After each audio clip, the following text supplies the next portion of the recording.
যে টপিকটা নিয়ে আজকে আমরা কথা শুনবো ইনশাআল্লাহ বিইذনিল্লাহ, সেটা হচ্ছে কোরআনের সাথে আমাদের প্রিয় নবীজির সম্পর্ক কেমন ছিল। খুব সিম্পলি যদি আমি বলি যে কোরআনের সাথে প্রিয় নবীজির সম্পর্ক কেমন ছিল, কোরআনের সাথে বেসিকলি আল্লাহ রাসূল সাল্লাল্লাহু আলাইহি ওয়া আলিহি ওয়াসাল্লামের গভীর প্রেমের বাঁধন ছিল, সীমাহীন ভালোবাসা ছিল। শর্টলি বলতে গেলে গভীর প্রেমের বাঁধন এবং সীমাহীন ভালোবাসা ছিল। Because he was the living কোরআন, তিনি নিজেই ছিলেন জীবন্ত কোরআন। আম্মা জান আয়েশা রাদিয়াল্লাহু তাআলা আনহাকে যখন জিজ্ঞেস করা হতো আল্লাহ রাসূল সাল্লাল্লাহু আলাইহি ওয়াসাল্লাম ইন্তেকালের পরে, তাবিঈরা যখন জিজ্ঞেস করতেন যে কাইফা কানা খুলুকু রাসূলিল্লাহ, আম্মা জান আমাদের নবীর আচরণ কেমন ছিল, তো তখন আম্মা জান আয়েশা রাদিয়াল্লাহু তাআলা আনহা বলতেন কানা খুলুকুহু আল কোরআন, ওনার আচরণ ছিল কোরআনের আচরণ, কোরআনই জীবন ছিল ওনার। এবং ইনদামা রাসূলুল্লাহ ইয়ামশি আলাল আরদি কাআন্নাল কুরআনা ইয়ামশি আলাই, রাসূল সাল্লাল্লাহু আলাইহি ওয়াসাল্লাম যখন মদিনার রাস্তা দিয়ে হেঁটে যেতেন, আম্মা জান আয়েশা বলতেন মনে হতো একটা জীবন্ত কোরআন হেঁটে যাচ্ছে, as if a living Quran is walking on the street of Medina. রাসূল সাল্লাল্লাহু আলাইহি ওয়াসাল্লাম মদিনার অলিতে গলিতে যখন হাঁটতেন, দূর থেকে দেখে মনে হতো একটা লিভিং কোরআন হেঁটে যাচ্ছে। তার মানে পুরো কোরআনে 30 পারায় থিওরিটিক্যালি যা বলা আছে, রাসূল সাল্লাল্লাহু আলাইহি ওয়াসাল্লামের জীবনে প্র্যাকটিক্যালি সেটা করে দেখানো আছে। এজন্য ওনাকে বলা হয় লিভিং কোরআন, তিনি হচ্ছেন জীবন্ত কোরআন। এবং এই কোরআনকে রিসিভ করতে যেয়ে তিনি অনেক কষ্ট সহ্য করেছেন, আমরা জানি। তিনি কোরআনের ভার বহন করেছেন। কোরআন কিন্তু খুব হেভি একটা বাণী, যেন তেন কোনো কথা নয়, এটা আল্লাহর কালাম। এজন্য আল্লাহ তাআলা বলছেন ইন্না সানুলকি আলাইকা কওলান সাকিলা, নবী হে আমি খুব ভারী হেভি ওয়েট বাণী আপনার কাছে নাজিল করতেছি। এটা সাধারণ বাণী না। ওটের উপর বসে থাকা অবস্থায় যখন রাসূল সাল্লাল্লাহু আলাইহি ওয়াসাল্লামের উপর কোরআন নাজিল হতো, ওট মুহূর্তের মধ্যে দাঁড়ানো থেকে বসে যেত, ভার সহ্য করতে না পেরে। একবার যায়েদ বিন সাবিত রাদিয়াল্লাহু তাআলা আনহুর পায়ের মধ্যে মাথা রেখে রাসূল সাল্লাল্লাহু আলাইহি ওয়াসাল্লাম শুয়েছিলেন। হঠাৎ কোরআন নাজিল হলো। যায়েদ রাদিয়াল্লাহু তাআলা আনহু বললেন যে আমার মনে হচ্ছে যে রাসূল সাল্লাল্লাহু আলাইহি ওয়াসাল্লামের মাথাটা অনেক ভারী হয়ে গেল। এতক্ষণ আমার কোনো কষ্টই হচ্ছিল না, কিন্তু হুট করে মনে হলো যে ওনার মাথাটা অনেক ভারী হয়ে গেল। আমার পা মনে হচ্ছে যে ভেঙে যাবে, ফেটে যাবে, কারণ কোরআন নাজিল হচ্ছে। লাউ আনজালনা হাযাল কুরআনা আলা জাবালিন লারাআইতাহু খাশিআম মুতাসাদ্দিআম মিন খাশিয়াতিল্লাহ, এই কোরআনকে মানুষের উপর নাজিল না করে যদি আমি পাহাড়ের উপর নাজিল করতাম, নবী আপনি দেখতেন যে আল্লাহর ভয়ে কোরআনের ভারে পাহাড় ভেঙে চুড়ে খান খান হয়ে যেত। ইন্না সানুলকি আলাইকা কওলান সাকিলা, এটা খুব ভারী একটা বাণী। এই ভার তিনি সহ্য করেছেন। এবং কোরআন নানাভাবে আসতো, মাঝে মাঝে মিসলা সলসালাতিল জারাস, লাইক আ রিঙ্গিং বেল। খ্রিস্টানদের চার্চে গেলে যেমনি দেখবেন ঢাং ঢাং করে ঘন্টা বাজায়, বিকট আওয়াজ হয়, মাঝে মাঝে এরকম বিকট আওয়াজে কোরআন আসতো। এভাবে কোরআন রিসিভ করতে রাসূল সাল্লাল্লাহু আলাইহি ওয়াসাল্লামের কষ্ট হয়ে যেত। আবার মাঝে মাঝে জিবরাইল আলাইহিস সালাম মানুষের সূরাতে মদিনায় এসে কোরআন দিয়ে যেতেন। রাসূল সাল্লাল্লাহু আলাইহি ওয়াসাল্লাম বলেন ওইভাবে কোরআন রিসিভ করাটা আমার জন্য খুব সহজ ছিল। এবং প্রচন্ড শীতের রাতে যখন কোরআন নাজিল হতো, আম্মা জান আয়েশা রাদিয়াল্লাহু তাআলা আনহা বলেন যে আমরা শীতে কাঁপছি, কিন্তু ওয়া ইন্না জাবিনাহু লা ইয়াতাফাসসাদু আরাকান, আমরা দেখতাম রাসূল সাল্লাল্লাহু আলাইহি ওয়াসাল্লামের কপাল মোবারক বেয়ে টপ টপ করে ঘাম ঝরছে। আমরা শীতে কাঁপছি, কিন্তু উনি হি ইজ সোয়েটিং, তিনি ঘামতেন, কারণ এটা ভারী একটা বাণী। প্রথম 5 আয়াত যখন নাজিল হলো হেরা গুহায়, ইকরা বিসমি রাব্বিকাল্লাযী খালাক, read in the name of your Lord who has created, এই 5 বাক্য নিয়ে রাসূল সাল্লাল্লাহু আলাইহি ওয়াসাল্লাম কাঁপতে আরম্ভ করলেন। হি ওয়াজ ট্রেম্বলিং লিটারালি। এবং এসেই খাদিজা রাদিয়াল্লাহু তাআলা আনহাকে বললেন যে জাম্মিলুনি জাম্মিলুনি, খাদিজা আমাকে কম্বল চাপা দাও, আমার জ্বর এসে যাচ্ছে, আমি কাঁপছি। কারণ ওই যে কওলান সাকিলা, এটা খুব ভারী একটা বাণী। ওনাকে কম্বল চাপা দেয়া হলো। তখন আল্লাহ তাআলা নাজিল করলেন ইয়া আইয়ুহাল মুজাম্মিল কুমিল লাইলা ইল্লা কালিলা, মানে হে কম্বলওয়ালা দাঁড়ান, এমন দায়িত্ব দিছে, এখন বসে থাকার সুযোগ নাই, দাঁড়ান, দাঁড়িয়ে প্রচার করেন। ওই যে নবী দাঁড়ালেন আর বসার সুযোগটা পেলেন না, প্রচার করছিলেন। তাহলে প্রিয় নবীজি হি ওয়াজ a living Quran, 1 number point. 2 নম্বর হচ্ছে কোরআনের ভার বহন করতে ওনার জীবনে অনেক স্যাক্রিফাইস করতে হয়েছে, কষ্ট করতে হয়েছে। এমনকি কোরআনের কোনো আয়াত যেন তিনি ভুলে না যান, জিবরিল আলাইহিস সালাম বলার সাথে সাথে পড়তে আরম্ভ করতেন, সাথে সাথে জিহ্বা ঠোঁট নাড়াতেন, পড়তেন যাতে ভুলে না যান। আল্লাহ তাআলা বললেন যে নবী এতে আপনার কষ্ট হয়ে যাচ্ছে, আপনি কোরআনকে তড়িঘড়ি করে আয়ত্ত করবার জন্য আপনার জিহ্বাকে এত আন্দোলিত করবেন না। লা তুহাররিক বিহি লিসানাকা লিতা'জালা বিহি, ইন্না আলাইনা জামাআহু ওয়া কুরআনা, আমি এটা আপনার হৃদয়ে দিয়ে দিব, মুখস্থ করায় দিব। ফাইদা ক্বরানাহু ফাত্তাবি' কুরআনা, জিবরিল যখন পড়বে শুধু শুনবেন খেয়াল করে, আমি শিখাই দেব আপনাকে।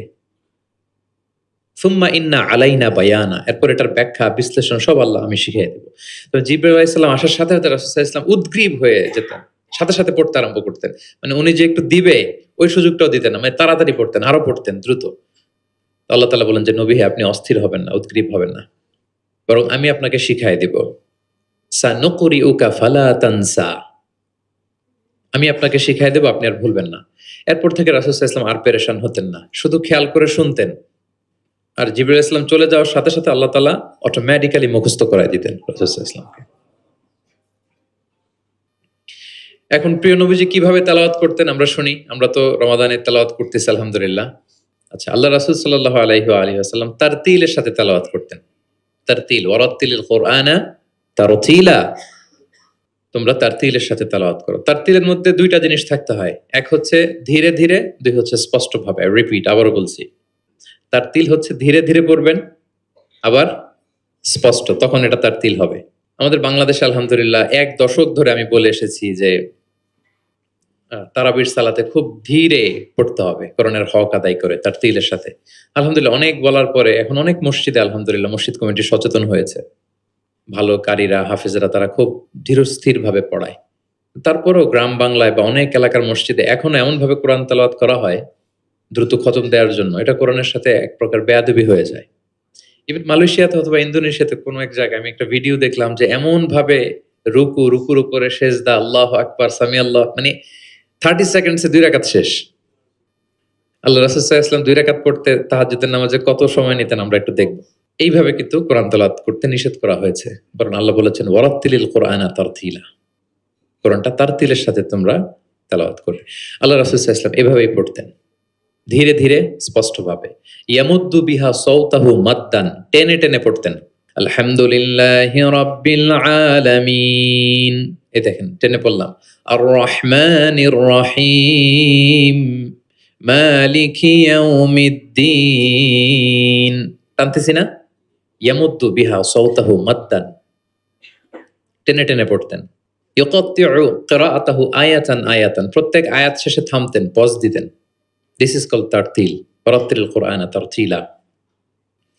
আনাস রাদিয়াল্লাহু তাআলা আনহু বলতেন, রুব্বা কারিন লিল কুরআন ওয়াল কুরআনু ইয়ালআনুহু, কোরআনের অনেক তেলাওয়াতকারী আছে, তেলাওয়াতে সওয়াবের বিপরীতে লানত পায়। কোরআন পড়লে তো সওয়াব হওয়ার কথা, কিন্তু কোরআন তাকে কি করে? লানত করে। একটু মিলায় নেন নিজের সাথে যে আমাদের তেলাওয়াতটা কেমন। আচ্ছা, তাহলে রাসূল সাল্লাল্লাহু আলাইহি ওয়াসাল্লাম তারতিলের সাথে তেলাওয়াত করতেন, পাশাপাশি তিনি খুব সুমধুর কণ্ঠে তেলাওয়াত করতেন। এবং তিনি আদেশ করতেন, যায়িনুল কুরআনা বিআসওয়াতিকুম, তোমরা তোমাদের গলায় যে আল্লাহ তাআলা সুর দিয়েছেন ওই সুর দিয়ে কোরআন তেলাওয়াত করো। যার যতটুকু সুর আছে, সবার হয়তো অত সুরেলা হবে না, যতটুকু, প্রত্যেকের একটা সুর আছে না নাই বলেন? যতটুকুই দিয়েছে আল্লাহ তাআলা আপনার গলায় সুর, ওই সুরটাকে ব্যবহার করে আপনি কোরআন তেলাওয়াত করবেন। রাসূল সাল্লাল্লাহু আলাইহি ওয়াসাল্লাম সুর দিয়ে কোরআন পড়তেন এবং তিনি বলেছেন, লাইসা মিন্না মান লাম ইয়াতাগান্না বিল কুরআন, আমার যে উম্মত সুর করে কোরআন পড়ে না সে কবু আমার উম্মত হতে পারে না, সুর করে পড়তে হবে। বারা ইবনে আযিব রাদিয়াল্লাহু তাআলা আনহু বলেন যে আমি একবার দেখলাম এশার নামাজের সময় ক্বারা রাসূলুল্লাহ ফিল ইশাই বিত্তিনি ওয়াজ যাইতুন, মানে ওয়াত্তিনি ওয়াজ যাইতুন ওয়া তুরি সিনিন, এই সূরাটা দিয়ে রাসূল সাল্লাল্লাহু আলাইহি ওয়াসাল্লাম দেখলাম একবার এশার নামাজের ইমামতি করতেছেন। বারা ইবনে আযিব রাদিয়াল্লাহু তাআলা আনহু তিনি বলতেছেন, এবং তিনি বলেন, ফামা সামিআতু আহাদান আহসানা সাওতাম মিনহু, আমার জীবনে এত সুরেলা কণ্ঠের অধিকারী কোন মানুষের তেলাওয়াত আমার জীবনে আমি শুনি নাই। বারা ইবনে আযিব রাদিয়াল্লাহু তাআলা আনহু রাসূল সাল্লাল্লাহু আলাইহি ওয়াসাল্লামের একজন সাহাবী, তিনি বলেন এশার নামাজে দেখলাম সূরা আত-তিন দিয়ে তিনি নামাজের ইমামতি করছেন, এত সুমধুর ছিল নবীজির কণ্ঠ, আমি আমার জীবনে এত সুমধুর কণ্ঠের তেলাওয়াত শুনি নাই। না জানি প্রিয় নবীজি কত সুমধুর কণ্ঠে তেলাওয়াত করতেন, আমরা তো শুনতে পারি নাই। এবং রাসূল সাল্লাল্লাহু আলাইহি ওয়াসাল্লামের সুমধুর কণ্ঠের তেলাওয়াত শুনে মানুষ তো মুসলিম হয়েছেই, অনেক জিনও মুসলমান হয়েছে, অনেক জিন। মক্কার যারা গণক ছিল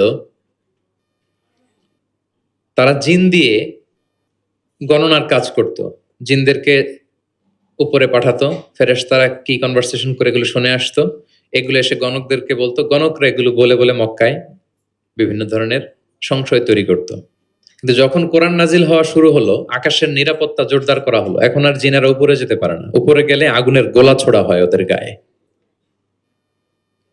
এবার জিনেরা একটা মিটিং বসলো, তারা বলতেছে ঘটনা কি, আগে তো অনেক ফেরেশতাদের কথা শুনে এসে গণকদের বলে দিতে পারতাম, এখন তো এই সুযোগটা নাই, ঘটনা কি, হোয়াট হ্যাপেন? নিশ্চয়ই পৃথিবীতে এমন নতুন কিছুর আগমন ঘটেছে যেটার প্রভাবে ঊর্ধ্ব জগতের নিরাপত্তা বলয়কে আরো মজবুত করা হয়েছে। কি সেটা খোঁজো। খুঁজতে খুঁজতে খুঁজতে খুঁজতে একদল জিন রাসূল সাল্লাল্লাহু আলাইহি ওয়াসাল্লাম ওকাজের এক বাজারের দিকে যাচ্ছিলেন। ইন দ্য মিন টাইম ফজরের সালাতে তিনি নামাজের ইমামতি করছেন। ওই সময়ে একদল জিন পাশ দিয়ে যাচ্ছিল। হঠাৎ তারা দাঁড়িয়ে থমকে দাঁড়ালো, দেখে যে আল্লাহ রাসূল সাল্লাল্লাহু আলাইহি ওয়াসাল্লাম কোরআন তেলাওয়াত করতেছেন। এই কোরআনের বাণী তারা কখনো শুনে নাই। তারা শুনে অবাক, এবং এই তথ্য নিয়ে জিনদের সর্দারের কাছে যেয়ে বলল, ঘটনা তো এটার কারণে এখন আকাশের নিরাপত্তা বেশি, আমরা আর উপরে যেতে পারি না।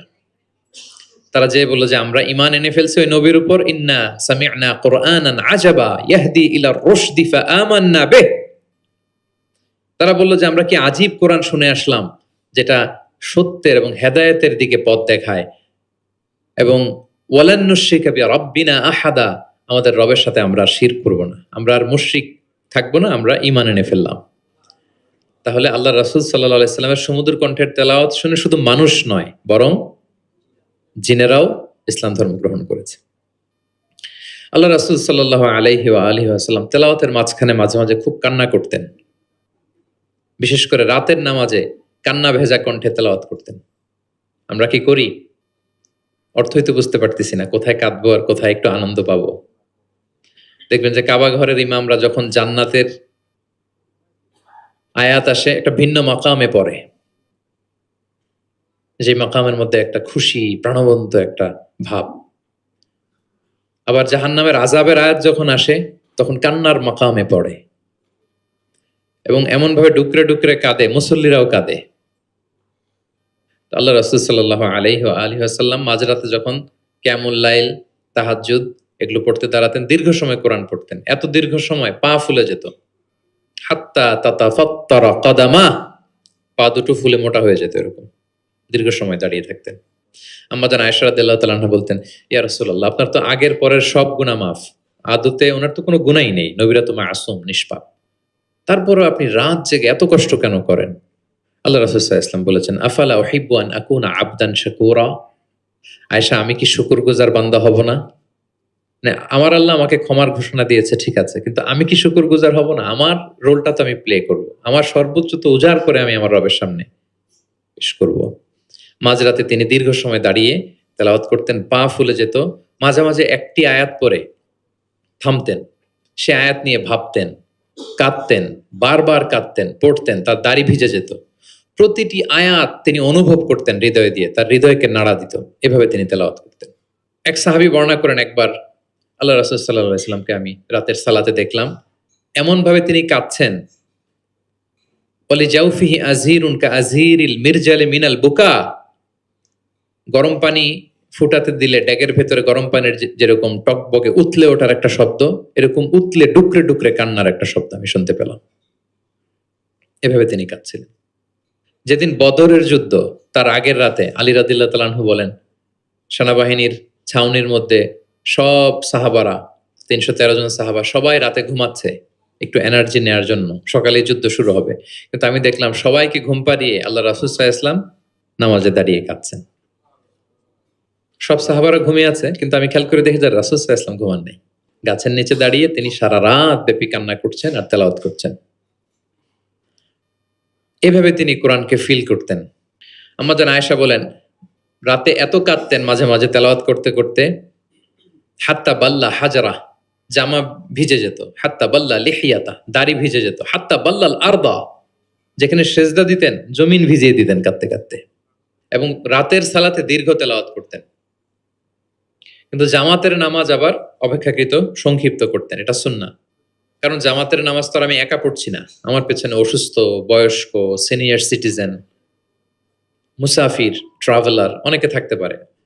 জামাতের সুযোগ পেলে আপনি শর্টকাট করবেন, মিনিমাম স্ট্যান্ডার্ডে শেষ করে দেবেন। কিন্তু একা যখন নামাজের সুযোগ পাবেন, আপনার নফল নামাজ, আপনার কিয়ামুল লাইল, তখন কি করবেন? ফালিউ তৌবিল মাশা আ, যত লম্বা মনে চায়। আমরা ভুল করি অনেকে, একা একা নামাজ পড়ার সময় তাড়াহুড়ো করে ফেলি।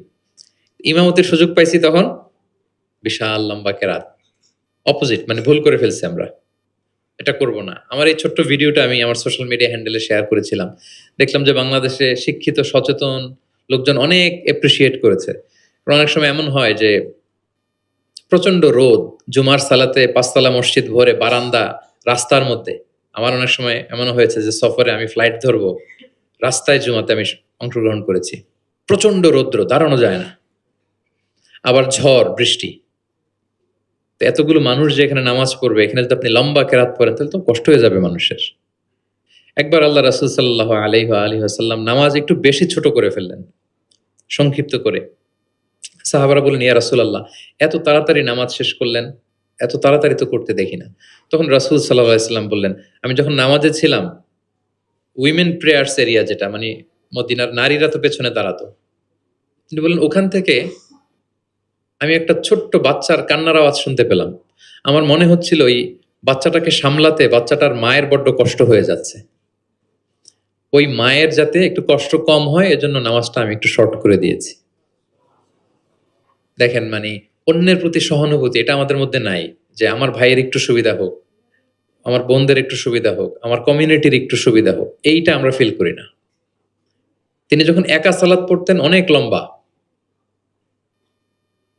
কিন্তু জামাতের সালাতে তিনি সংক্ষিপ্ত সালাত আদায় করতেন। কত লম্বা? হুযায়ফা ইবনুল ইয়ামান রাদিয়াল্লাহু তাআলা আনহু, নাম শুনেছেন ওনার? হুযায়ফা মদিনার গোয়েন্দা বিভাগের প্রধান ছিলেন, হেড অফ ডিটেকটিভ ব্রাঞ্চ, আল্লাহ রাসূল সাল্লাল্লাহু আলাইহি ওয়াসাল্লামের গোয়েন্দা বিভাগের প্রধান। উনি এমন কিছু কথা কাউকে বলতেন না, কিন্তু শুধু হুযায়ফাকে বলতেন। মদিনায় মোট কতজন মুনাফিক ছিল আল্লাহ রাসূল সাল্লাল্লাহু আলাইহি ওয়াসাল্লাম জানতেন, কাউকে বলেননি, শুধু হুযায়ফাকে বলেছিলেন। এজন্য ওমরে ফারুক রাদিয়াল্লাহু তাআলা আনহু যখন খলিফা, তিনি যখন দেখতেন কেউ মারা যেত, হুট করে ইমামতি করতে যেতেন না, আগে দেখতেন যে ওই কাতারে হুযায়ফা আছে কিনা। যদি দেখতেন যে হুযায়ফা আছে, উনি ইমামতি করতেন। হুযায়ফাকে এদিকে না দেখলে অন্য কাউকে দায়িত্ব দিয়ে দিতেন। এবং ওমরে ফারুক রাদিয়াল্লাহু তাআলা আনহু এত মুত্তাকি সাহাবী ছিলেন, একবার হুযায়ফা ইবনুল ইয়ামানের কাছে যেয়ে বলে যে, হুযায়ফা, আমি তো জানি না মদিনাতে কতজন মুনাফিক ছিল, এর নামগুলো তো রাসূল তোমাকে বলেছে, তুমি একটু আমাকে বলো যে আমি ওমরের নামটা আবার ওই লিস্টে আছে কিনা। আমার ভয় হয় যে আমি আবার মুনাফিকদের ভেতরে ঢুকে গেলাম কিনা। হুযায়ফা ইবনুল ইয়ামান বললেন, আমিরুল মুমিনিন, আপনি কি বলেন? আল্লাহ রাসূল সাল্লাল্লাহু আলাইহি সাল্লাম তো বলেছেন যে আপনি কোন রাস্তা দিয়ে যদি হাঁটেন, শয়তান যদি ওই রাস্তা দিয়ে আসে, আপনাকে দেখলে শয়তান ওই রাস্তা রেখে দিয়ে অন্য রাস্তা দিয়ে হাঁটে। কশ্চিনকালেও মুনাফিকদের লিস্টে আপনার নাম থাকতে পারে না। তো এই হুযায়ফা ইবনুল ইয়ামান রাদিয়াল্লাহু তাআলা আনহু, উনি বললেন, একবার রাতে আমি আল্লাহ রাসূল সাল্লাল্লাহু আলাইহি ওয়াসাল্লামের সাথে কিয়ামুল লাইল, মানে তাহাজ্জুদের নামাজে শরীক হওয়ার সুযোগ পেয়েছিলাম। একা একা নামাজ তিনি পড়তেছিলেন, হুযায়ফা যে জয়েন করেছেন। তখন রাসূলুল্লাহ সাল্লাল্লাহু আলাইহি সাল্লাম সূরা বাকারা দিয়ে শুরু করলেন। কোন সূরা? বলেন, সবাই বলেন তো কোন সূরা? কোরআনের সবচাইতে দীর্ঘতম সূরা। আয়াত কত? 286, মানে অনেক বড় সূরা। তো উনি শরীক হলেন, শরীক হওয়ার পরে আল্লাহ রাসূল সাল্লাল্লাহু আলাইহি সাল্লাম সূরা বাকারা দিয়ে শুরু করলেন। তো উনি ভাবলেন মনে হয় 100 আয়াত যাওয়ার পরে রাসূল সাল্লাল্লাহু আলাইহি সাল্লাম রুকুতে যাবেন। কত আয়াত যাওয়ার পরে? 100 আয়াত গেল, যায় না রুকুতে। 200 আয়াত গেল, তাও যায় না রুকুতে। 286 আয়াত শেষ, মানে সূরা বাকারাই, তাও রুকুতে যায় না। এরপরে রাসূল সাল্লাল্লাহু আলাইহি ওয়াসাল্লাম সূরা আলী ইমরান শুরু করেছেন, ওইটাও শেষ। এরপর রাসূল সাল্লাল্লাহু আলাইহি ওয়াসাল্লাম সূরা নিসা শুরু করেছেন। Could you imagine that? আপনি চিন্তা করতে পারেন? তার মানে এক এক রাকাতে উনি 2 থেকে 3 ঘন্টা, মাঝে মাঝে এমন হয়েছে 2 রাকাতে সারা রাত শেষ কভার করে দিয়েছেন। এবং হুযায়ফা বলেন, আমার কাছে মনে হলো যতক্ষণ তিনি দাঁড়িয়ে তেলাওয়াত করছিলেন ঠিক ততক্ষণ আবার রুকুতে ছিলেন, যতক্ষণ রুকুতে ছিলেন ঠিক ততক্ষণ আবার সেজদায় লুটিয়েছিলেন। 2 রাকাতে পুরো রাত তিনি শেষ করে দিয়েছেন। তাহলে রাতের সালাতে তিনি দীর্ঘ তেলাওয়াত করতেন। সব সময় তিনি তেলাওয়াত মুখর সময় কাটাতেন, দাঁড়িয়ে, বসে, শুয়ে, হাঁটা অবস্থায়, আরোহী অবস্থায়, সব সময়। অজু থাকা অবস্থায়, অজু না থাকা অবস্থায়। অজু চলে গেলেই রাসূল সাল্লাল্লাহু আলাইহি ওয়াসাল্লাম সাথে সাথে অজু করে ফেলতেন, কিন্তু অজু নেই ওই অবস্থায়ও তিনি কোরআন তেলাওয়াত করেছেন।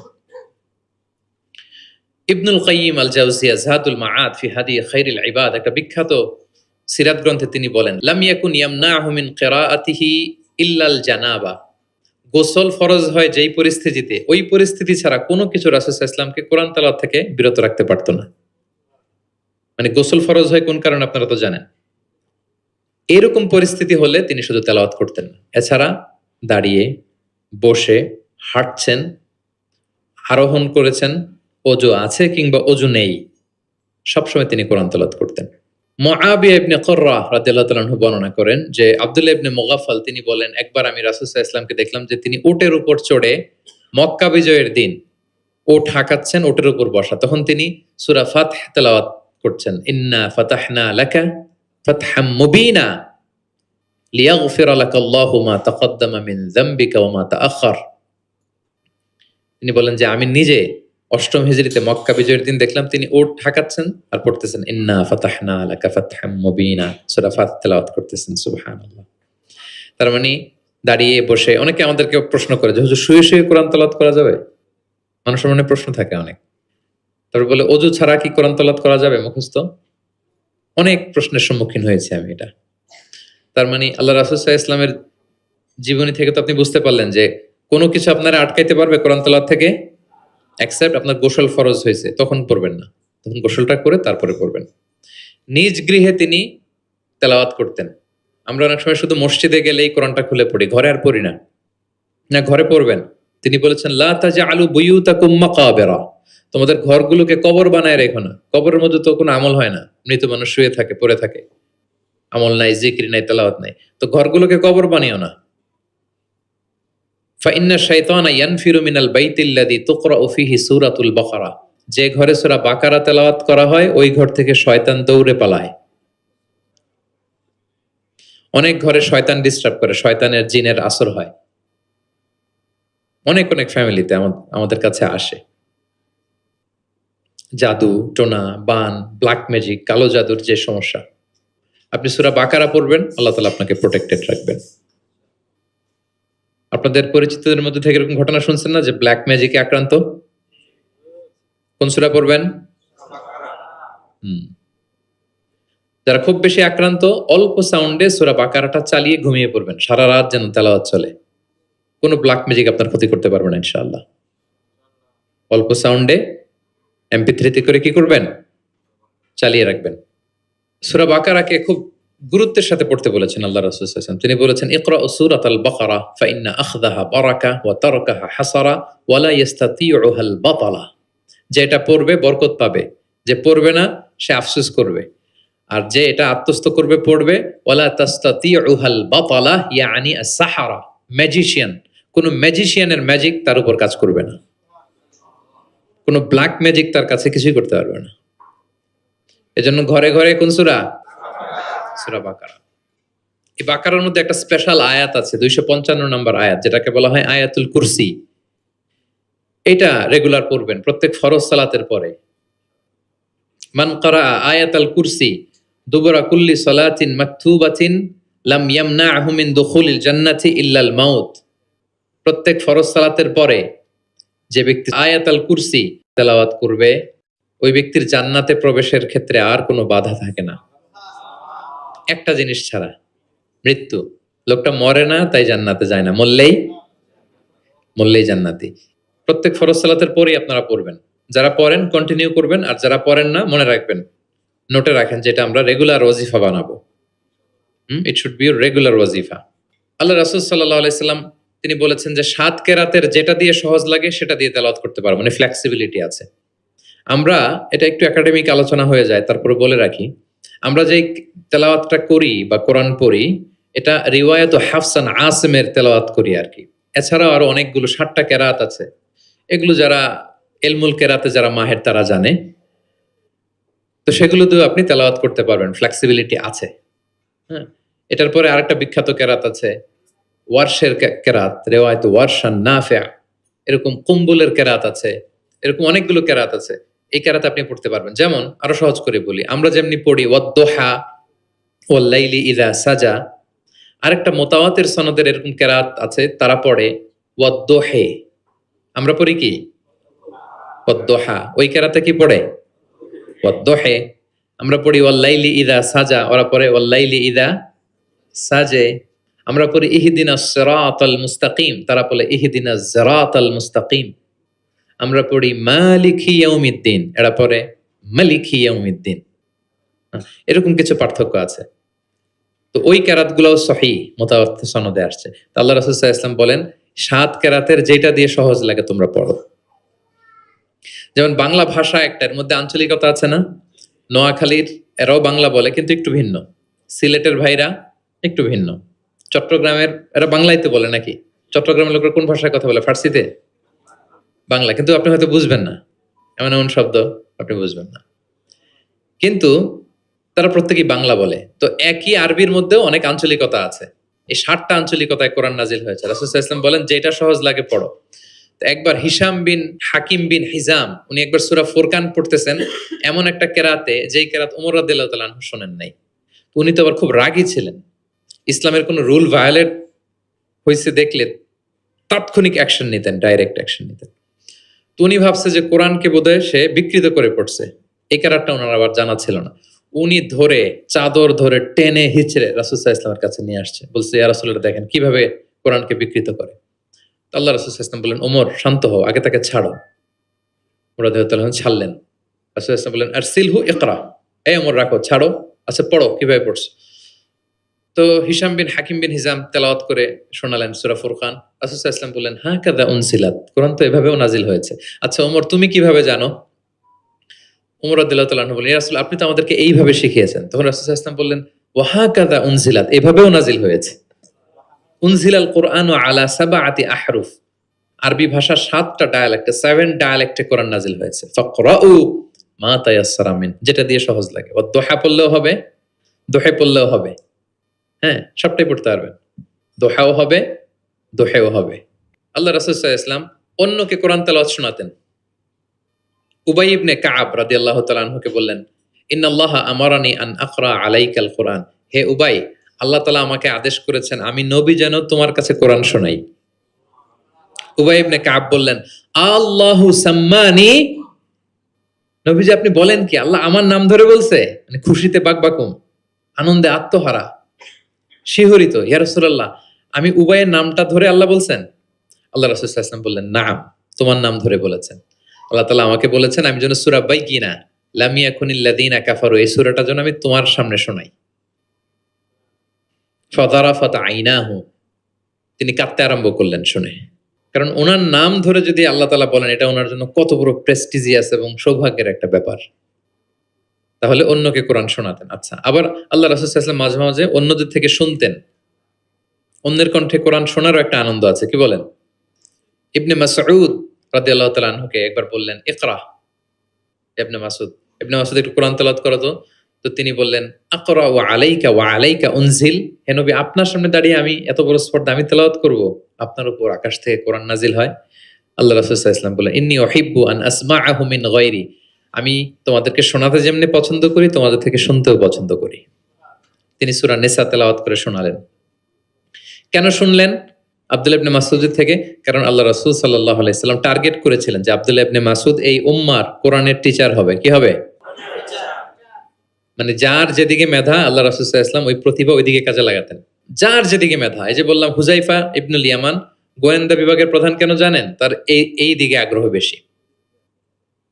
মুআয ইবনে জাবাল উনি মদিনা রাষ্ট্রের সিনিয়র আমলা ছিলেন, প্রশাসনিক কাজ ভালো বুঝতেন। হাসান বিন সাবেত লেখালেখি জানতেন, ওনাকে জাতীয় কবি ঘোষণা দিয়েছেন যে তুমি ন্যাশনাল পয়েট, যাও কবিতা লিখো। একবার মক্কা থেকে তিনি ফিরতেছেন, নামাজ হবে, এক সাহাবী আজান দিচ্ছেন, তো কিছু মুশরিক ছেলে এখনো মুসলিম হয় নাই, ওরা আজানকে ব্যঙ্গ করতেছে। মুখ ভেঙানো বোঝেন না, মানে যেটা বলে ওইটাই ব্যঙ্গ করে করে বলতেছে। তো দেখেন রাসূল সাল্লাল্লাহু আলাইহি ওয়াসাল্লাম রেগে যাওয়ার কথা ছিল না, আজান দিচ্ছে আমার সাহাবী আর মুশরিক ছেলেগুলো তাকে ব্যঙ্গ করতেছে। উনি রেগে না যেয়ে দেখলেন যে মুশরিক ছেলেগুলোর মধ্যে একটা ছেলের কণ্ঠ তো খুব চমৎকার, ওকে ডাকলেন, ডেকে ওর মাথার চুলের ঝুঁটি বেঁধে ধরলেন, বললেন, এই একটু আগে কি বলতেছিলে, জোরে বলতো, মানে আরো জোরে বলো। এবার সে বলতে আরম্ভ করতেছে, কিন্তু আশহাদু আন্না মুহাম্মাদুর রাসূলুল্লাহ এটা আর বলে না, এটা বললে তো শাহাদাত দেয়া মুসলিম হয়ে যায়। রাসূল সাল্লাল্লাহু আলাইহি ওয়াসাল্লাম ধমক দিয়ে বললেন, এই বলো, এটাও বলো।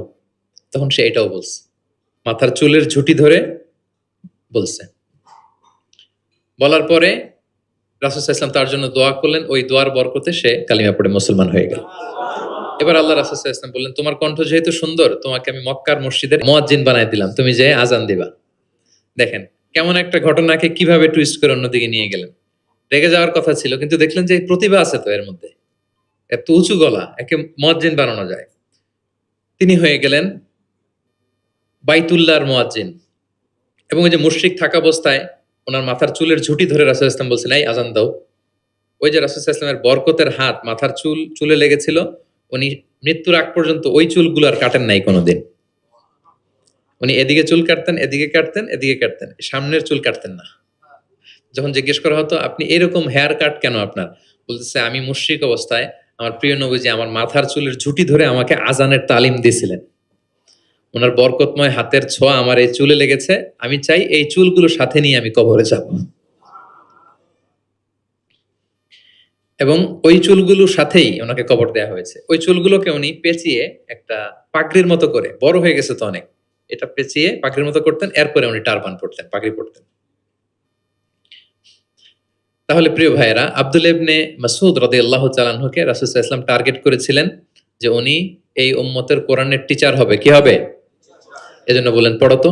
ইবনে মাসউদ তিনি পড়ে শোনালেন এবং তিনি বলেছেন, মান আহাব্বা আইয়াকরা আল কোরআনা গাদ্দান কামা উনজিল ফালইয়াকরাহু আলা কিরাআতি ইবনে উম্মি আবদ।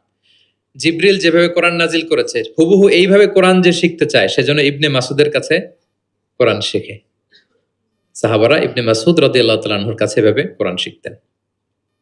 তাহলে দেখেন, কোরআন অন্যকে শোনাতেন, অন্যদের থেকে শুনতেন, এবং কোরআন যারা শিখে এবং শেখায় তাদেরকে তিনি শ্রেষ্ঠ বলে ঘোষণা দিয়েছেন, খায়রুকুম মান তাআল্লামাল কুরআন ওয়া আল্লামাহ। যে কোরআন শেখে এবং শেখায় সে তোমাদের মাঝে শ্রেষ্ঠ। আপনি যদি শিখেন, লজ্জার কিছু নাই যে বয়স আমার 40 হয়ে গেছে, 50 হয়ে গেছে, আমি তো পারি না। না, এটা আপনার জন্য সৌভাগ্যের। It's a blessing, you are lucky, it's an honour. আল্লাহ যে সুযোগ দিয়েছেন, আপনি শিখবেন, কোরআন শোনাবেন। আপনি যদি শোনান, আপনি শ্রেষ্ঠ। যিনি আপনাকে শোনায় সেও শ্রেষ্ঠ। মানে এমন এক মেকানিজম, কোরআন শিখলেও সে শ্রেষ্ঠ, আবার যে শেখায় সেও শ্রেষ্ঠ। তো আমরা এই অ্যাক্টিভিটিজের সাথে যেন জড়িত থাকি। এবং কারো সুন্দর কণ্ঠ দেখলে আল্লাহ রাসূল সাল্লাল্লাহু আলাইহি ওয়াসাল্লাম প্রশংসা করতেন। আবু মুসা আল আশআরী রাদিয়াল্লাহু তাআলা আনহু একবার মসজিদে নববীতে তেলাওয়াত করতেছিলেন, আল্লাহ রাসূল সাল্লাল্লাহু আলাইহি ওয়াসাল্লাম পাশ দিয়ে যাচ্ছেন। আরেক বর্ণনা আছে ওনার ঘরে তেলাওয়াত করতেছিলেন, উনি রাতে ওনার বাসার পাশ দিয়ে যাচ্ছেন। হঠাৎ কান লাগিয়ে শুনলেন এত সুন্দর গলা, তিনি বুঝতে পারলেন এটা আমার আবু মুসা আল আশআরীর কণ্ঠ। তো সকালবেলা ফজরের পরে আবু মুসাকে ডেকে বললেন, আবু মুসা, লাকাদ উতিতা মিজমারান মিন মাযহামিরি আলি দাউদ। দাউদ নবীর গলায় আল্লাহ যে সুরের ঝংকার দিয়েছেন, এই উম্মতের মধ্যে তোমার গলায় আল্লাহ সে সুরের লোহরি ঢেলে দিয়েছেন। তাও মুসা বলে, ইয়া রাসূলুল্লাহ, আমি তো কখনো আপনার সামনে তেলাওয়াত করিনি, আপনি কি করে বুঝলেন? তো রাসূল সাল্লাল্লাহু আলাইহি ওয়াসাল্লাম বলেন, গত রাতে তোমার ঘরের পাশ দিয়ে যাচ্ছি, তোমার তেলাওয়াত শুনে আমি থমকে দাঁড়িয়েছি, যতক্ষণ পড়েছো আমি শুনেছি। আবু মুসা আল আশআরী তো অবাক হলেন, বলেন, ইয়া রাসূলুল্লাহ, আপনি দাঁড়িয়ে আমার তেলাওয়াত শুনেছেন, এটা যদি জানতাম আমি যে আরো কত সুর করে পড়তাম, আমি যে আরো কত সুর দিয়ে পড়তাম, ফজর পর্যন্ত পড়তাম। দাউদ আলাইহিস সালাম নবীদের মধ্যে সবচেয়ে সুরেলা গলার নবী ছিলেন। ওনার উপরে জাবুর কিতাব নাজিল হয়েছিল। আকাবা একটা উপসাগর আছে জর্ডানে, আমি এবার জর্ডান ভিজিটে দেখে এসেছি। আকাবা উপসাগরের তীরে বসে তিনি যখন জাবুর তেলাওয়াত করতেন, আকাবা উপসাগরের মাছগুলো সব চলে আসতো তেলাওয়াত শুনতে, এত সুর ছিল ওনার গলায়। তো নবী আলাইহিস সালাম বলেন যে দাউদ নবীর গলায় যে সুর দিছে, আমার সাহাবীদের মধ্যে আল্লাহ তোমার গলায় সেই সুর ঢুকাই দিছে। সুবহানাল্লাহ। তো নবী যদি প্রশংসা করে একজন সাহাবীর তেলাওয়াতের, ওনার কেমন লাগবে বলেন তো? হ্যাঁ, ভালো লাগবে। তিনি তেলাওয়াতের প্রশংসা করতেন এভাবে। তিনি রমাদানে সবচেয়ে বেশি তেলাওয়াত করতেন, যে সময়টা আমরা কাটাচ্ছি। আমরা কোন মাস কাটাচ্ছি এখন? সাইয়্যিদুশ শুহুর, 12 মাসের মধ্যে শ্রেষ্ঠতম মাস। এই মাসে সবচেয়ে তেলাওয়াত করতেন। আম্মা জান আয়েশা রাদিয়াল্লাহু তাআলা আনহা বলেন, লা আ'লামু রাসূলুল্লাহি সাল্লাল্লাহু আলাইহি ওয়াসাল্লামা ক্বারা আল কুরআনা কুল্লাহু ফি লাইলাতিন ক্বাত্তু গায়রা রমাদান। রমজান ছাড়া কোনো মাসে মানে এক রাতে পুরো কোরআন পড়ে ফেলছেন এরকম আমি দেখি নাই। শুধু রমাদানেই দেখেছি এত তেলাওয়াত করতে। এবং বছরব্যাপী যা নাজিল হতো আল্লাহ রাসূল সাল্লাল্লাহু আলাইহি সাল্লাম রমাদানে সেটা রিভাইজ করতেন। এবং রমাদানের প্রতি রাতে জিবরিল আলাইহিস সালামের সাথে রাসূল সাল্লাল্লাহু আলাইহি ওয়াসাল্লামের মিটিং হতো। প্রতি রাতে। তার মানে 30 দিনে কয়টা মিটিং? 30টা মিটিং। কি হতো এই মিটিং এ? সারা বছর যা নাজিল হয়েছে রাসূল সাল্লাল্লাহু আলাইহি ওয়াসাল্লাম জিবরিল আলাইহিস সালামকে সেটা শোনাতেন। আবার জিবরিল আলাইহিস সালাম রাসূল সাল্লাল্লাহু আলাইহি ওয়াসাল্লামকে শোনাতেন। দুই পক্ষ থেকে। আর যে বছর আল্লাহ রাসূল সাল্লাল্লাহু আলাইহি ওয়াসাল্লাম ইন্তেকাল করেছিলেন ওই বছর পুরো কোরআনটা দুইবার জিবরিল আলাইহিস সালাম আল্লাহ রাসূল সাল্লাল্লাহু আলাইহি ওয়াসাল্লামকে শুনিয়েছেন। আবার আল্লাহ রাসূল সাল্লাল্লাহু আলাইহি ওয়াসাল্লাম দুইবার জিবরিল আলাইহিস সালামকে শুনিয়েছেন। আজকে থেকে নিয়ত করেন আমরা শোনাবো। আপনি ভাবিকে শোনাবেন, ভাবি আপনাকে শোনাবে, আপনি আপনার মেয়েকে শোনাবেন, আপনার মেয়ে আপনাকে শোনাবে। যে সূরাটাই পারেন। ঘরটা একটা কোরআনময় ফ্যামিলি হবে আমাদের ফ্যামিলিটা। কি বলেন? এরকম বরকতময় ফ্যামিলি আমরা চাই না? এবং সাহাবাদেরকে উদ্বুদ্ধ করতেন বিভিন্ন সূরার ফজিলতের কথা বলে বলে যে এটা এই সূরা পড়ো, এই ফজিলত। একবার উবাই ইবনে কাব রাদিয়াল্লাহু তাআলা আনহুকে বললেন, আতুহিব্বু আন উআল্লিমাকা সূরাতান লাম ইয়ানজিল ফিত তাওরাত ওয়ালাল ইনজিল ওয়ালা জাবুর। হে উবাই, তুমি কি চাও যে আমি তোমাকে এমন একটা সূরা শিখাবো যেটার মতো মর্যাদাপূর্ণ সূরা তাওরাতেও নাই, ইনজিলেও নাই, জাবুরেও নাই, কোথাও নাই, এত মর্যাদাপূর্ণ? তিনি বললেন, বালা ইয়া রাসূল, অবশ্যই শিখাবেন। তখন আল্লাহ রাসূল সাল্লাল্লাহু আলাইহি ওয়াসাল্লাম বলেন, সেই সূরাটা তুমি নিজেই জানো। সেটা কি? সেটা হচ্ছে কাইফা তাকরাউ ফিস সালাত। তুমি নামাজে কোন সূরা পড়ো? মানে কোন সূরা ছাড়া নামাজ হয় না বলেন তো? সূরা ফাতিহা। আল্লাহ রাসূল সাল্লাল্লাহু আলাইহি ওয়াসাল্লাম বললেন, এই সূরা ফাতিহা এটা যেন তেন কোনো সূরা নয়। এর মতো মর্যাদাপূর্ণ সূরা তাওরাত, জাবুর, ইনজিল কোথাও আসেনি। ইন্নাহা লাহিয়া সাবউল মাসানি ওয়াল কুরআনুল আযীম। এটা নিত্য পাঠনীয় সপ্তবাক্য। সূরা ফাতিহায় মোট কয়টা বাক্য? 7টা। সবাই বলেন কয়টা? এটাকে বলে সাবউল মাসানি, মানে সব সময় পড়া হয় এমন 7টা বাক্য। ওয়ালাকাদ আতাইনাকা সাবআম মিনাল মাসানি ওয়াল কুরআনাল আযীম। এটা সব সময় পড়তে হয়। আবু হুরায়রা রাদিয়াল্লাহু তাআলা আনহু বলেন যে আল্লাহ রাসূল সাল্লাল্লাহু আলাইহি ওয়াসাল্লাম একবার আমাদেরকে উৎসাহ দিয়ে বললেন যে একটা সূরা আছে, এই সূরার 30টা আয়াত। এই সূরা যদি কেউ তেলাওয়াত করে, এই সূরা কিয়ামতের দিন এই তেলাওয়াতকারীর পক্ষে আল্লাহর কাছে সুপারিশ করবে। এমনকি তর্ক করবে যতক্ষণ না আল্লাহ তাআলা তেলাওয়াতকারীকে জান্নাতি হিসেবে ঘোষণা না দেয়। বলেন তো কোন সূরা এটা? সূরা মুলক। হ্যাঁ। অনেক মানুষ আলহামদুলিল্লাহ, শতাধিক মানুষ দেশে বিদেশে এয়ারপোর্টে আমাকে দেখা হলেই বলে যে শেখ আপনার সূরা মুলকের তাফসীর শুনে আমি সূরা মুলক মুখস্থ করেছি। আলহামদুলিল্লাহ, আমার সৌভাগ্য। অনেকে বলে যে সাইয়্যিদুল ইস্তিগফার আপনার আলোচনা থেকে শুনে মুখস্থ করেছি। তারপর অনেকে বলেছে যে আস্তাগফিরুল্লাহর আমলটা আপনার আলোচনা থেকে শুনে আমরা অভ্যস্ত হয়েছি। আলহামদুলিল্লাহ, এটা অভ্যাস করবেন। সূরা মুলক তেলাওয়াত করবেন। কয় আয়াত সূরা মুলকে? এক মাসে কয় দিন? প্রতিদিন যদি একটা আয়াত মুখস্থ করেন 30 দিনে সূরা মুলক হয়ে যাবে না? কঠিন? বেশি কঠিন? করবেন। এভাবে ফজিলতের কথা বলে আল্লাহ রাসূল সাল্লাল্লাহু আলাইহি ওয়াসাল্লাম সাহাবাদেরকে উদ্বুদ্ধ করতেন। গত বছর আমার একটা বই এসেছে কোরআনের উপর এক নজরে কোরআন। নাম শুনেছেন না আপনারা? সবগুলো সূরার ফজিলত আমরা ওখানে নিয়ে এসেছি। 114 সূরার ফজিলতকে আপনি পাবেন। এবং পড়লে আপনার আরো বেশি মন চাইবে সূরাটার তাফসীর জানতে, অর্থ জানতে, মুখস্থ করতে। এই সূরার ফজিলত কি? সূরার মূল আলোচনা কি? এই সূরা নাজিলের প্রেক্ষাপট কি? এর মধ্যে লেসন কি? মেজর থিম কি? আমি যেভাবে তাফসীর করে আপনাদেরকে শোনাই ওইভাবেই সহজ করে করে প্রত্যেকটা সূরা 5 থেকে 6 পৃষ্ঠায় কভার। যত বড় সূরা হোক একেবারে সামারি নিয়ে এসেছি। যাদের সংগ্রহে আছে এই রমাদানে পড়বেন। খুব সহজ মনে হবে। যে সূরাটার অনুবাদ পড়তে মনে চায় আগে এক নজরে কোরআন থেকে একবার রিভাইজ দিয়ে নেবেন, অনুবাদটা সহজ মনে হবে। যে সূরাটার তাফসীর জানতে মনে চায় আগে এক নজরে কোরআন থেকে একবার পড়ে নেবেন, একেবারে ক্রিস্টাল ক্লিয়ার, সহজ হয়ে যাবে। দাজ্জালের ফিতনা থেকে বাঁচতে আল্লাহ রাসূল সাল্লাল্লাহু আলাইহি সাল্লাম সূরা কাহাফের প্রথম 10 আয়াত মুখস্থ করতে বলেছেন। আল্লাহ রাসূল সাল্লাল্লাহু আলাইহি সাল্লাম ইরশাদ করেন, মান হাফিদা 10 আয়াতিন মিন আউয়ালি সূরাতিল কাহফি উসিমা মিন ফিতনাতিদ দাজ্জাল। যে সূরা কাহাফের প্রথম 10 আয়াত মুখস্থ করবে সে দাজ্জালের ফিতনা থেকে মুক্ত থাকবে ইনশাআল্লাহ। মুখস্থ করবেন। সূরা কাহাফের প্রথম কয় আয়াত? 10 আয়াত। আল্লাহ রাসূল সাল্লাল্লাহু আলাইহি সাল্লাম কোরআনের ব্যাখ্যা করতেন, নিজেই কোরআনের ব্যাখ্যা করতেন, কারণ তার উপরই তো কোরআন নাজিল হয়েছে, তিনিই সবচেয়ে বড় মুফাসসির। আল্লাহ রাসূল সাল্লাল্লাহু আলাইহি সাল্লামের চেয়ে বেশি কোরআনের ব্যাখ্যা আর কি কেউ জানে? ব্যাখ্যা করতেন।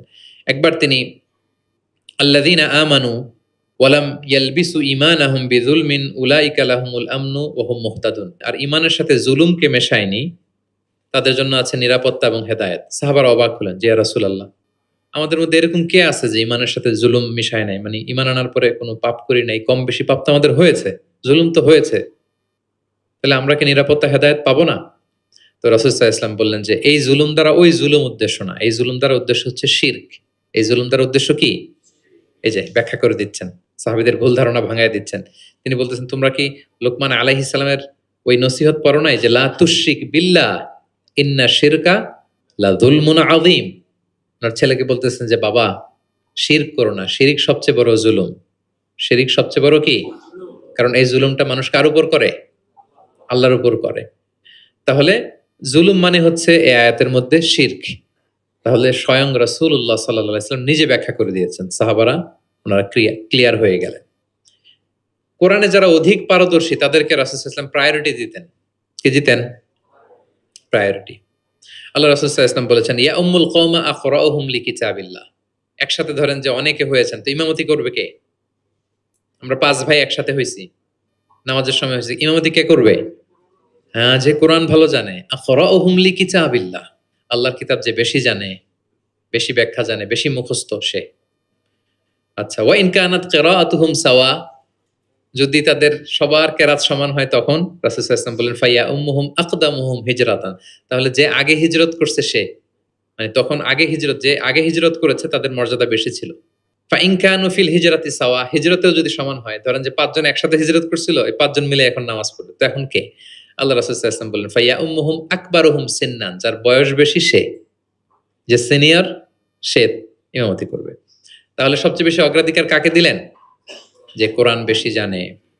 এবং তিনি দোয়া করতেন, আল্লাহ কোরআনকে আমার হৃদয়ের বসন্ত বানিয়ে দেন, আল্লাহ আমার অন্তরের জ্যোতি বানিয়ে দেন, আল্লাহ আমার কষ্ট দূরের কারণ বানিয়ে দেন। এই দোয়াটা মালয়েশিয়াতে তো কুনুতের মধ্যে সব সময় পড়ে দেখি আমরা। আল্লাহুম্মা জাআলিল কুরআন আল আযীমা রাবিআ কুলুবিনা ওয়া নূরা সুদুরিনা ওয়া জালাআ আহজানিনা ওয়া যাহাবা হুমুমিনা ওয়া গুমুমিনা। শুনছেন না আপনারা?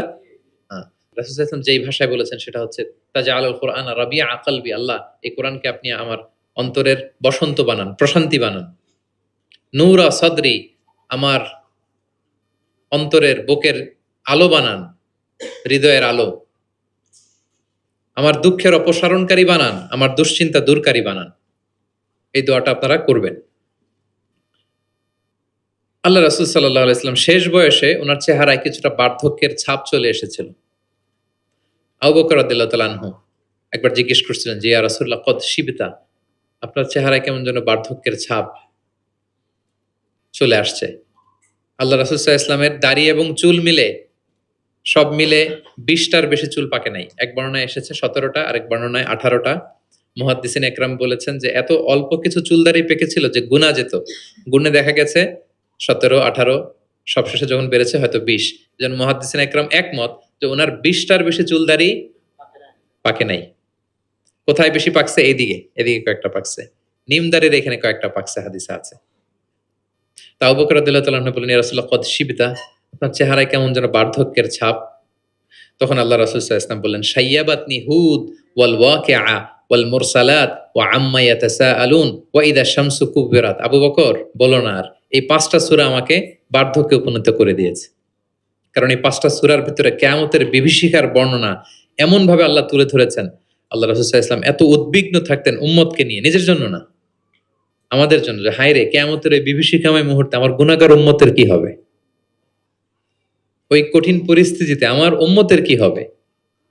এটা যখন ভাবতেন, এই 5টা সূরা পড়তেন, কিয়ামতের বিভীষিকাময় এই পরিস্থিতি, দৃশ্যায়নের চিন্তা মানসপটে, কল্পনাপটে চিন্তা করতে করতে ওনার মধ্যে বার্ধক্যের ছাপ চলে আসছে কোরআন পড়তে পড়তে, উম্মতের চিন্তায়। সব নবীকে আল্লাহ তাআলা একটা স্পেশাল দোয়া করার সুযোগ দিয়েছিলেন, আর সব নবীরা ওই দোয়া দুনিয়াতেই করেছে, একমাত্র আমাদের প্রিয় নবীজি ছাড়া। সব নবী ওই দোয়া খাটায় ফেলছে দুনিয়াতে, আল্লাহ রাসূল সাল্লাল্লাহু আলাইহি ওয়াসাল্লাম ওই দোয়া করেন নাই। তিনি বলেন, ওয়া ইন্নী আখতাবিউ দাওয়াতি শাফাআতান লিউম্মতি ইয়াউমাল কিয়ামা। আমার ওই দোয়াটা, স্পেশাল দোয়াটা যেটা করলেই আল্লাহ কবুল করবে, ওই দোয়াটা আমি কিয়ামতের দিন আমার গুনাহগার উম্মতের জন্য রেখে দিয়েছি। আমি সেদিন আমার উম্মতের জন্য সেই দোয়াটা করব। তাহলে কিছু সূরা ওনার চেহারায় বার্ধক্যের ছাপ নিয়ে এসেছিল। কোরআন হেফজ করার পরে ভুলে যাওয়া, এটা কিন্তু ঠিক না। এজন্য আল্লাহ রাসূল সাল্লাল্লাহু আলাইহি ওয়াসাল্লাম বলেছেন, হেফজ যারা করবে তারা যেন কোরআনকে সংরক্ষণ করে, প্রিজার্ভ করে। এবং তিনি বলেছেন, তাআহাদুল কোরআন, কোরআনকে যত্ন নিও, কারণ কোরআন দামি মেহমান। দামি মেহমানকে যত্ন না নিলে থাকে না। হেফজ করছে, যত্ন নেয় নাই, পড়ে নাই, রিভাইজ দেয় না, এখন আর রিডিংও পড়তে পারে না। মুখস্থ তো দূরের কথা, দেখে দেখেও পড়তে কষ্ট। এরকম হয় অনেক হাফেজদের, এটা ঠিক না। কারণ আল কোরআন ও দাইফুন কারীমুন মিনাল্লাহ, কোরআন আল্লাহর পক্ষ থেকে অনেক সম্মানিত মেহমান। সম্মানিত মেহমানকে সম্মান দিতে হয়, নাইলে উনি আসে থাকে। ধরেন যে একজন এমপি আসলো আপনার বাসায়, মালয়েশিয়ার একজন মন্ত্রী, আসার পরে নাই কোনো রিসেপশন, নাই কোনো ওয়েলকামিং স্টেটমেন্ট, রিসেপশন কিছু নাই, আপনি কোনো গুরুত্বই দিচ্ছেন না, উনি এসে বসে থাকবে আপনার বাসায়? না। সম্মানিত মেহমানকে সম্মান করতে হয়। কোরআন অনেক বড় সম্মানিত এক মেহমান আল্লাহর পক্ষ থেকে, এটাকে সম্মান দিতে হবে, পড়তে হবে, রিভাইজ দিতে হবে, সময় দিতে হবে, তাহলে সে আপনার সিনায় থাকবে। তা না হলে এই কোরআনের নূর সিনাতে কখনো থাকে না। তিনি বলেছেন, তাআহাদুল কোরআন, কোরআনকে রিভাইজ করো, ফাইন্নাহু আশাদ্দু তাফাল্লুতান মিনাল ইবলি ফি উকুলিহা। ওটের রশি ছেড়ে দিলে ওট যেমনি পালায়, কোরআন মুখস্থ করার পর রিভাইজ না দিলে কোরআনও পালাবে, আর রিভিশন দিলে এটা হৃদয়ে থাকে। এবং তিনি উৎসাহ দিয়ে বলেছেন, কোরআন এমন কিতাব, পৃথিবীর অন্য কোনো কিতাবের ক্ষেত্রে এটা বলা হয় না, যে কিতাবের এক অক্ষরে 10 নেকি। এক অক্ষরে কয় নেকি? পৃথিবীর আর কোনো বইয়ের ক্ষেত্রে এটা প্রযোজ্য? ইভেন হাদিস শরীফের ক্ষেত্রেও প্রযোজ্য না। হাদিসের এক অক্ষর পড়লে 10 নেকি, এটা বলে নাই আল্লাহ রাসূল সাল্লাল্লাহু আলাইহি ওয়াসাল্লাম। শুধু কোরআন, শুধু মান কারা হারফান মিন কিতাবিল, এক হরফ যদি কেউ পড়ে, ফালাহু হাসানা ওয়াল হাসানাতু বিআশরি আমসালিহা, 10 নেকি।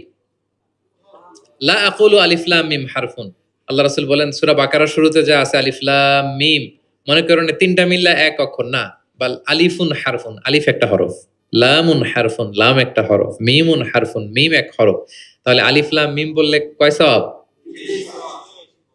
30টা নেকি আল্লাহ তাআলা আমাদের আমলনামায় দিচ্ছেন। অনেকে বলে যে হুজুর পড়তে পারি না, কষ্ট হয়, বয়স হয়ে গেছে 50 60, এখন তো মুখ দিয়ে আসে না, বলে অনেকে কমপ্লেন করে না। রাসূল সাল্লাল্লাহু আলাইহি ওয়াসাল্লাম তাদেরকে সুসংবাদ দিয়েছেন, বলেছেন যাদের বয়স হয়ে গেছে, ওয়াল্লাযী ইয়াকরাউল কুরআন ওয়া ইয়াতাতাউ ফি, পড়তে গেলে জিহ্বায় আটকায়া যায়, এটাকে আরবিতে বললে তা ইয়াতাতাউ, মানে গিরা লেগে গেছে, জিহ্বায় আটকে যায়। তো যার আটকে যায়, কষ্ট হয়, যদি সে কোরআন পড়ে, ফালাহু আজরান, তার ডাবল সওয়াব। কোরআন পড়তেছে এটার সওয়াব, ওই যে আটকাইতেছে ওইটার আরেক সওয়াব। কষ্ট হচ্ছে যে, শাকুন আলাইহি লাহু আজরান, তার ডাবল সওয়াব। এবার বলেন, কষ্ট হইলে কি পড়া বন্ধ করে ফেলবেন? তো কি করবেন? আরো চেষ্টা করব, আরো পড়বো, কারণ প্রতিনিয়ত আল্লাহ তাআলা আমার আমলনামা ভারী করছেন। এবং এই যে কোরআনের মজলিসে হাজির হলে, আল্লাহ রাসূল সাল্লাল্লাহু আলাইহি ওয়াসাল্লাম উৎসাহিত করেছেন যে কোরআনের মজলিসে হাজির হলে কি হয়, ইয়াতলুনা কিতাবাল্লাহ, যেখানে কোরআনের আলোচনা হয়, ওয়া ইয়াতাদারাসুনা বাইনাহুম ইল্লা নাযালাত আলাইহিমুস সাকিনা, প্রশান্তি নেমে আসে, আসমানি প্রশান্তি। আপনি প্রশান্তি ফিল করতেছেন সাকিনা হৃদয়ে? এই যে আজকের এই প্রোগ্রামে আপনি যেটা ফিল করতেছেন, পৃথিবীর কোনো গেট টুগেদার, কোনো ফাংশন, কোনো প্রোগ্রামে কি এই প্রশান্তি আপনি পান? পাইলে বলেন, পাবেন?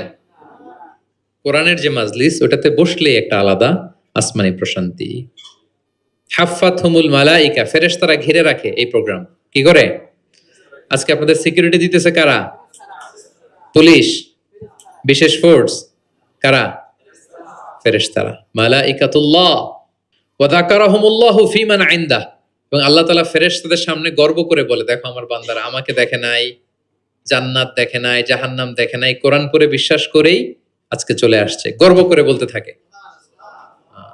তখন আল্লাহ বলে যে এই বান্দারা কি চায়, আজকে যা চাবে তাই দিয়ে দেব। যেন ইফতারের পূর্ব মুহূর্তে দোয়া কবুলের একটা মাহেন্দ্রক্ষণ, আমরা যেন এই সময়টাকে কাজে লাগাই, আমরা আল্লাহর কাছে দোয়া করব। আর এত এত ফজিলতের পরেও যারা কোরআন পড়ে নাই, তাদের নসিবে কি থাকবে বলেন? আল্লাহ রাসূল সাল্লাল্লাহু আলাইহি ওয়াসাল্লাম তাদের বিরুদ্ধে স্বয়ং মামলা দায়ের করবেন, যার সুপারিশ ছাড়া আমরা জান্নাতের চেহারা দেখব না, ওই নবী তার বিরুদ্ধে দাঁড়াবে। وقال الرسول يا رب إن قومي اتخذوا هذا القرآن مهجورا। তিনি কিয়ামতের দিন বলবে, আল্লাহ আমার এই উম্মত কোরআনকে পরিত্যক্ত করেছে, ইগনোর করেছে, বর্জন করেছে, পড়ে নাই। বছরের পর বছর গেছে, কোরআনটা হাতে নেয় নাই, কোরআনের একটা পাতা খুলে দেখে নাই। একের পর এক রমাদান সে পেয়েছে, কোরআনকে কোনোদিন সে তেলাওয়াত করে নাই, পাঠ করে নাই। আচ্ছা বলেন, যেই নবীর সুপারিশ ছাড়া আমরা জান্নাতে যাওয়া কল্পনাও করতে পারি না, ওই নবী যদি আপনার বিরুদ্ধে মামলা দায়ের করে, তাহলে তো জান্নাত ফকফকা একেবারে, নাকি? জান্নাতের রাস্তা ক্লিয়ার না? ইম্পসিবল, অসম্ভব। খবরদার প্রিয় ভাইয়েরা, একটু রিভাইজ করেন যে কোরআনের সাথে আমাদের সম্পর্ক কেমন, প্রিয় নবীজির সম্পর্ক কেমন তো আমরা শুনলাম। আমরা একটু দেখি যে আসলে আমাদের সম্পর্ক কেমন। আমরা নিজেরা শোনাই কিনা অন্যকে, অন্য থেকে শুনি কিনা, রাত্রিবেলা তেলাওয়াত করার সময় কান্না করি কিনা, চেষ্টা করি কিনা, অর্থ পড়ি কিনা, তাফসির পড়ি কিনা, কোরআন অনুযায়ী জীবনটা গড়ি কিনা, আমল করি কিনা, একটু নিজের সাথে নিজে বোঝাপড়া করেন। তাহলে আল্লাহ রাসূল সাল্লাল্লাহু আলাইহি ওয়া আলিহি ওয়াসাল্লাম যেভাবে কোরআনের সাথে নিজের সম্পর্ক করেছেন, আমরা ওইভাবে নিজেদের সাথে কোরআনের সম্পর্ক করতে চাই। কি বলেন? চাই কি চাই না? এই রমাদানে আমাদের সময়গুলো কোরআনময় হোক, আমরা চাই। ধীরস্থির ভাবে পড়বেন। আজকে তো আমরা বললাম কিভাবে পড়বেন, 4G গতিতে নাকি 5G স্পিডে, তার তিলের সাথে স্পষ্টভাবে ধীরে ধীরে। অনেকে কোরআনের খতম তুলতে যায়, কোরআনের খতম দেয়া ফেলায়, লানত করবে কোরআন তাদের প্রতি। এটা করবেন না আমার প্রিয় ভাই, ধীরস্থির ভাবে তেলাওয়াত করুন, কোরআনের বঙ্গানুবাদ পড়ুন।